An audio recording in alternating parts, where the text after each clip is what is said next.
धर्म नाही तर आरक्षण धोक्यात आहे असं प्रकाश आंबेडकरांनी म्हटलंय। भाजप आरएसएस बाबासाहेबांचं काम पुसण्याचं काम करतायत।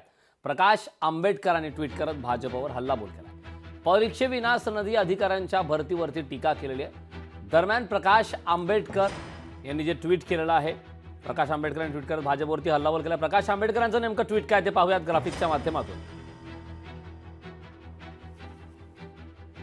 मी आधी म्हणालो होतो, आज पुन्हा सांगतोय, धर्म संकटात नाही, आरक्षण संकटात आहे असं देखील प्रकाश आंबेडकरांनी म्हटलंय।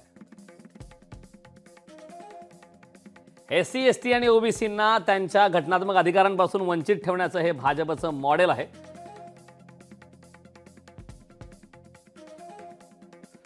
भाजप आरएसएस बाबासाहेबांचे कार्य टप्प्याटप्प्याने पुसून टाकतंय असं देखील थेट प्रकाश आंबेडकर आणि पुन्हा एकदा भाजपवरती टीका केली। केंद्र सरकारमधील 45 पदे मागच्या दाराने भरण्याऐवजी यूपीएससी परीक्षेद्वारे भरली असती तर 6 पदे एससी, 3 एसटी आणि 12 ओबीसी प्रवर्गासाठी राखीव राहिली असती। त्यामुळे आरक्षण धोक्यात आहे। केंद्र सरकारमधील 45 पदे मागच्या दाराने भरण्याऐवजी यूपीएससी परीक्षेद्वारे जर भरली असती। लोकशाही मराठी ऐका, पहा, जागरूक रहा।